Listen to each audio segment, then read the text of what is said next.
Hi everybody, we have the pleasure of having Kuini Thompson with us this evening.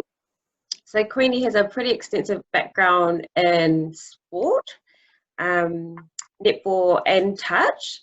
So she's been a quite well-known netball coach for many years, and she was awarded the Netball New Zealand Award Volunteer Coach of the Year in 2018, and she's got lots of coaching qualifications for netball, and she's a New Zealand umpire as well.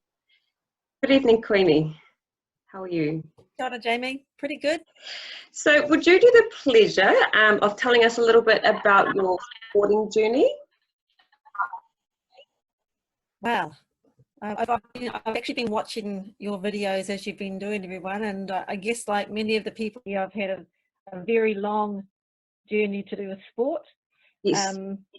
I played age group rec way back in the day when barter bullets were a thing, and learnt pretty quickly that I was probably better as a coach than I was as a player. Yeah.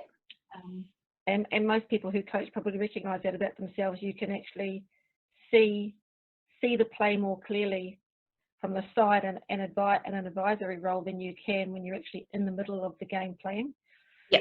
So netball was always my first passion, and it wasn't until I moved to Hamilton that I became involved in touch and became a teacher. Yeah. And then it was a summer sport for me was touch, and winter sport was netball, and that's continued to be that way for a very, very long time. Yes. And I've watched the game evolve, and players just grow. You just the growth in players and the positions and how they play the game has just been incredible to watch, and learning from all the coaches as they've come through and seeing the little things that they add has been really beneficial. So my journey has been one that's sort of been round and round and up and down, but has given me more than I've probably given the sport. I guess I'm a volunteer like most people who are involved in sport, and although you give a lot of your time, what you get in return is invaluable. You know, you learn from every player that you become involved with. They teach you how to be a better coach. You might improve their skill, you might improve their game, but they actually give you the skill that you need to improve yourself as a coach as well. Yeah, I've got quite a few friends that speak very, very highly of you as a coach. And I remember when I was younger, I used to, I wasn't in any of your teams because I wasn't that good. But I remember watching you coach, and your presence, like at the netball courts and stuff, it was pretty impressive, and obviously still is. So you're the president for Touch Waikato as well, aren't you? I am. Yeah, I've been involved with touch nearly as long as netball, but we're now at year 27 for touch, and it's time for me to hang up my boots and let someone else take the reins. So it's a time of transition for me, learning to be on the sideline for touch now and enjoy the game for the passion that I have for it. But I'm still going to remain involved with netball. I just can't let that one go. So what are your thoughts on how COVID-19 will impact netball and touch? Because like I'm not too sure if touch will have to like cancel their tournaments and things like that, or are they? For touch, we had to finish our summer season a week earlier because of COVID-19, and we had to take into account the health and safety of players. And how quickly this virus seems to spread itself. The impact it has for netball, I think it's meant that a lot of players have really missed the game that they've looked forward to for the year. And for a lot of coaches, it's the same thing. You miss that interaction that you have with players and sharing a passion for a game that we love. my hope is that we will see some netball this year. That's my hope. In saying that, I think we have to be very mindful as coaches and advocates of the sport of player welfare and safety, and also about umpires. Because although netball's a non-contact sport, we play very, very close to each other. Yes. And I don't know how it got deemed as a non-contact sport because it's no contact. Come on. I'm hoping that during this time that COVID-19 has prevented us from playing the game, that all of the players and all of the officials involved have remained updated. They're keeping themselves fit, and are really looking forward to taking time back on the court. I mean, I'm coaching the Marist Premier team this year, and having selected that team, I was so excited for this season. The girls that we selected were just incredible players. I could just see the play that I was going to get from this team before they even had their first practice. And then to be stopped in our tracks, it's, you know, you just look at them and go, oh, what could it be? But if we get to have some netball, and I do get to have just a little bit of time with them, just that in itself will be so beneficial. And I think that, you know, for players, it could be a missed opportunity, but also an opportunity for them to grow as players, because they spend this time becoming stronger. Yes. And if they really have the passion for netball, they become really hungry, and they really want to make those top teams again. And we'll probably, if we don't see any netball this winter, which, please don't happen, but if we don't, I would suggest that everyone get ready for a big season next year, because we're going to have some players just chomping to get out the blocks, and some coaches that are just dying to get those teams to gel and put some fabulous netball out for us all to watch. Yeah. I think either way it will be good. I think, you know, if we do get a season, which is I'm kind of hopeful after the announcements today, but if we don't, it'll be amazing next year. Like what comes out of it, it'll be amazing to see everyone's hunger for the game. It'll be awesome. So what do you think is the most important thing sport teaches us? That's a really good question. I think it teaches us, are you talking individual sport or team sport? Probably teams, yeah. Team sport really is one that teaches all of us acceptance of another person, tolerance of another person. It teaches us the life skills, I think, that we actually need in order to interact effectively with other people who are not like us but have something in common with us. Sport actually teaches us many things that I don't think people really understand. It teaches you motivation. It gives you competitiveness. Even team sport, it puts you in a position where you are competing against yourself to be the best version of yourself for the people who you're playing with. And I think that's really, really important, is that you're in a team and the people in that team push you to be better than you ever thought you could be. And you in turn push them to make them better than they thought they could be. And that's the beauty of sport. You just keep learning every time you take the court, or every time you take any position in any team. You learn something new, and you learn to appreciate what other people bring to the table. Yeah, definitely, yeah. And that relates to so many other things in life, like family life. Everybody's different. Work life, like everything, relates to everything we do pretty much, which is pretty, I think that's why it's so important in New Zealand, and why we are really passionate and good at sport as well.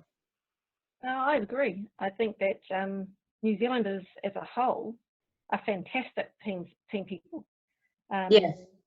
We all know what it's like to train by yourself, and it's, you know, you've got to have self-motivation, whether you're an individual athlete or part of a team. Yeah.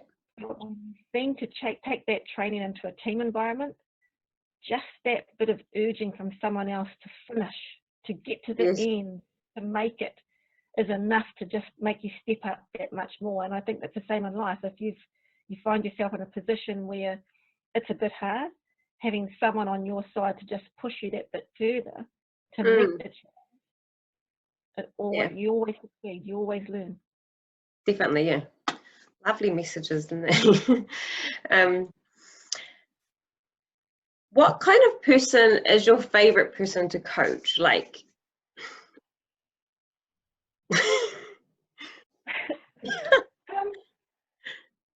I think as a coach, you don't have a favorite person. All you need from a player is that they are willing to be coached. Yeah. So it doesn't matter what skill the player is, just so long as they're willing to be coached. And that's the most important part, because if you're a coachable individual, you'll go a long, long way, and you'll learn things from all the people who are willing to coach you. And all those coaches will learn something from you. Because if you're a person who's coachable, but you challenge every part of that coaching, as a coach, you learn the tolerance of explaining things more clearly in a way that the person you're talking to understands and puts it into their language that they need. And it could be whether they are an oral learner, a visual learner, a kinetic learner. As a coach, you have to learn, and sometimes your most challenging players are your most coachable players, who give you so much, and you're giving them just as much. But so my favourite player to coach is one that is willing to be coached. Yeah, yeah. Their skill level is irrelevant. If they're willing to be coached, I'm willing to give my time. Yeah, that's awesome. Yeah. What do you do outside of sports? Like, do you have any other hobbies? Any other hobbies? Funny you should ask. I've just taken up weaving. Nice. So, yeah, it's, I guess you become, I'm the type of person that if I have to give away something, I've got to find something else to keep myself occupied, because idle hands and all the sayings that go with that, idle mind. So I like to have things that you can see a result in. So I guess coaching comes under that role. Yeah. So anything that I can do that's going to give me a result that I can look back on and go, that was worth it. Or I can look back on and go, yep, learned something valuable from that, I will always have a go at. Yeah. If someone says to me I can't, I will always do it just to prove I can. Yeah, that's probably one of my favourite things too. You can't do that. It's like I've been watching your weightlifting journey, and I'm just going, man, that girl is strong. You can teach so many people so many things. The self-motivation and the willingness to just get in and do it. Yeah. You're an inspiration all by yourself, and you never ever knew it. Yeah. So, what have you been doing to keep active during lockdown? Well, I have children and I have a dog, and we take him out. So it's more about, for me during lockdown, it's about keeping my mind healthy. Working from home has meant that I've immersed myself in my work. So I'm always working, and my kids tell me that, you're always working, Mum. So they drag me outside and make me walk for miles and miles and miles, and I get home and go, seriously? Well, it goes, we're just going a short walk. 10,000 steps later, and I'm dragging myself back into the house. What were you thinking? She goes, that wasn't far. Yeah. So like that, and I guess laughing. You know, everyone needs to be taking time out now to laugh. So getting outside, just doing something is better than doing nothing. Even if it means you're going outside in the rain, just enjoy the rain. Enjoy the feel of the rain. Yeah. Even if it's a little short walk around the block while it's raining, just to get outside, fresh air. Because it's quite hard when you're working at home, kind of go from your bedroom to your office and then back. You know, there's not much to do, but Yeah, I've clocked up a few Very hard to be Ks. late for work. Yeah, yeah. Um, and as a coach, like, what do you want to be remembered for? Oh, that's a toughie. I guess I want to be remembered by the people I coach as someone who taught them something, someone who helped them realize that they could be awesome. Mm. And whoever, whatever your version of awesome is, to the privilege of, for me, is having the chance to be involved in developing your awesomeness. Yeah. So I'd like to be remembered by the people that I've coached as someone who helped them achieve something that they might have thought was impossible. And they might not have achieved it with me, but they got something from me that kept them going to achieve that impossible. Yes, yeah. Mm. Awesome. I'm pretty sure there's a lot of people out there that would say that about you. Oh, thank you. What do like? So from when you were younger, doing the two sports, so netball and touch. What are your thoughts on how, like overloading and how people, a lot of children these days are doing so many sports. So like they're doing, rowing in the morning. They're just spending 2 hours at rowing, then they go to netball, and then they do rep netball and things like that. What are your kind of thoughts on that area? That's a really good question. And from a coaching point of view, my role as a coach for my players is to manage that workload for them and with them. Yep. So having an open discussion with your players, knowing what their schedule is like with regards to other sport commitments and rep commitments, you have to work out a plan that is going to allow them to be the best versions of themselves, but also allows them to be a member of the team that they want to be in, and you're coaching it. So there has to be pushes and pulls on both sides to Yep. develop an even plan. My concern for young players at the moment is the number of injuries that we seem to get in the young players, and they're big injuries. They're not just knee scrapes like I had. I always had scabby knees from falling over, clumsy ass. Yeah. But these ACL injuries and things like that, and that what for me, everyone's going, well, it's because they're doing too many sports. I'm a big believer in that. It's probably more to do with how they're preparing for each session that they take part in, and then how they cool down at the end. Yep. Because many injuries can be avoided if you're, and this is my humble opinion, so anyone who I might be offending, I apologise to in advance. Yeah. I'm of the opinion that if you prepare well for an activity and then cool down at the end of the activity, you're doing the best for your body. But if you go into an activity that is going to need you to be at your best and you go in cold, you're going to injure yourself. I also believe that, there has to be a time where players have downtime.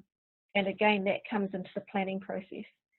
Yes. So I've had players who've played reps, they've played school netball, they've played club netball, and they've had dance practice or another sport outside of netball. So arranging a workable, viable plan that is going to mean those players get the best of both worlds, that's what you work. And if something can't work, then obviously that becomes a discussion that you have with those players and their families on something has to give. And it has to be a very decisive decision, because players must remember that they do need to have downtime where their muscles can have time to rest. Yes, yeah. I think people forget about that and they just all go, go, go, go. The more you do, the better the outcome is. But yeah. And there's a lot more sports available now to all athletes, Yeah. and I'm going to speak about school age people at now, because as a mum, I'm a great believer in allowing my kids to try any sport they wanted to try. you want to try that, you go ahead, you give it a go. But you commit to it for a time frame that it's on for. So if it's touch, then you commit for the summer. If it's rowing, you commit for that period of time. If it's rugby, netball, squash, whatever it is, you're committing for a set time frame. Yeah. And if that, once you get to the end of that time, if you don't enjoy it, so be it. If you did enjoy it, but there's another sport that you want to do at the same time, obviously you can't do both at once. Yeah. It's a pretty simple decision. And also finances come involved in it, because sometimes they can be pretty high. Pretty much just working to pay for sports. Pretty much. Why do you work? Play for my children's sports. Harry, you got to. But that, I mean, I remember when I was a kid, all we had in wintertime was netball. That was it. Yeah. In the summertime, you swam or swam, or you played softball, because touch wasn't a thing when I was young. It wasn't so you really had your codes that were summer or winter. Well, we'll probably wrap it up here.